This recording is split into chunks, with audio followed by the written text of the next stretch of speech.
जहाँ जिंदगी की बुनियाद हिंसा और दुर्बलता से डगमगा रही थी। राहत की तरफ बूंद को तरसते चातक जैसे। कहा गया है, जब जब धर्म की होती है हानि, साथ ही साथ अधर्म की होती है पुष्टि, तब तक भू पर परम गुरु प्रकट होती है। उसी सन शरद ऋतु का आगमन हुआ। मानवता के लिए आशा भरी एक नई सुबह आई, जब देश के पूर्वी प्रांत के एक छोटे से गांव हिमायतपुर, बहती हुई नदी पद्मा के किनारे पैदा हुआ एक प्राण। भले बुरे के विचार से विध्वस्त धरती को राह दिखाने आए, मुक्ति दिलाने। अचंभित रह गया हर कोई, जब जन्म लेते ही खिलखिला कर हंसने लगा बच्चा। पिता शिव चंद्र चक्रवर्ती, माता मनमोहनी देवी। माँ ने आदर से नाम रखा अनुकूल, पूरा नाम अनुकूल चंद्र चक्रवर्ती। एक दिन पूजा के समय आसन में विग्रह की जगह खुद बैठ गए वे। डांट फटकार मिली तो कहे, पुकार तो रहा था वो मुझे। असीम लगाव था मां के प्रति। एक दिन किसी कारण मां पीटने के लिए दौड़ी। भागने लगा बच्चा। पैर में चुभती हुई गर्मी का एहसास हुआ।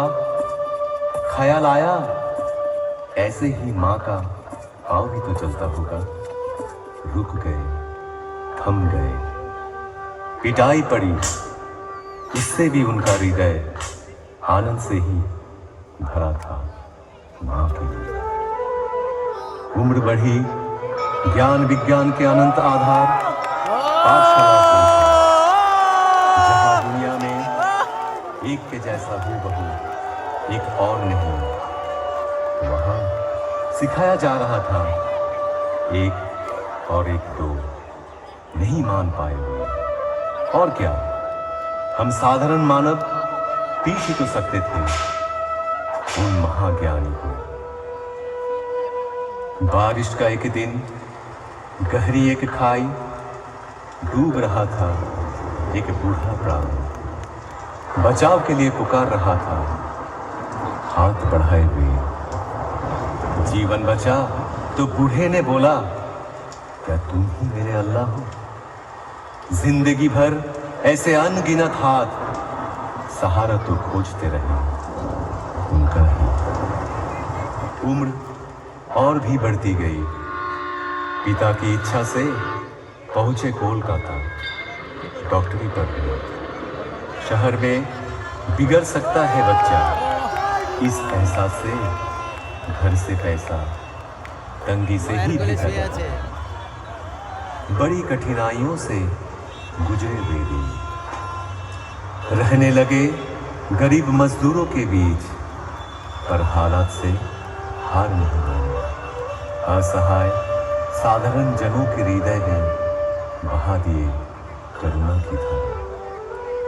समय के पलटने पर लौट आए गांव, वहां भी चलने लगा वैसा ही प्रेम और करुणा का सिलसिला। फिर एक दिन महसूस किए, हर बीमारी की जड़ है मानव मन।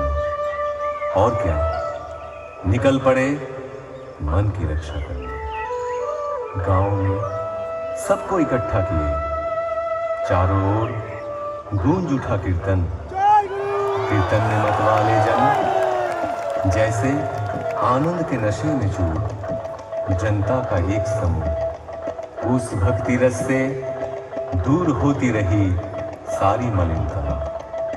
रच उठा एक मधुर चक्र, मानो एक एक के प्राण के घेरे में पड़ गए।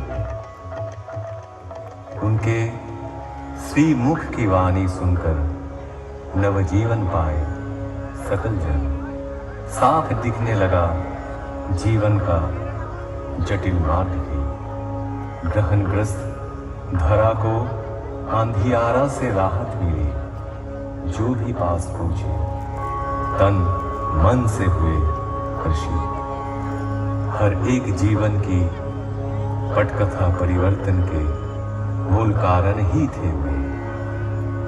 केंद्रित कर उनको एकत्रित होने लगे ना। आए आर्थ अर्थार्थी ज्ञानी जिज्ञासु संत भी पहुंचे, दुर्जन भी, त्यागी संसारी धनी निराश्रय निरक्षर सब आते रहे आशा की किरण में परिस्नात होने।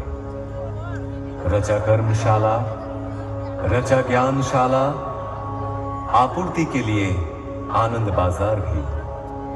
आश्रय पाने आकर प्रश्रय ही मिला हम सबको बेहतर जिंदगी की ओर। उनको घेर के जो मंडली तैयार हुई उसे सब पहचानने लगे सत्संग के नाम से। ऐसे ही एक दिन अचानक उस गांव का सब कुछ पीछे छोड़ कर्म भूमि की हर कुछ त्याग चल पड़े पश्चिम की ओर, पहुंचे देवघर। साल भर बाद आई देश विभाजन के हलाहल से ग्रसित राष्ट्रीय स्वतंत्रता।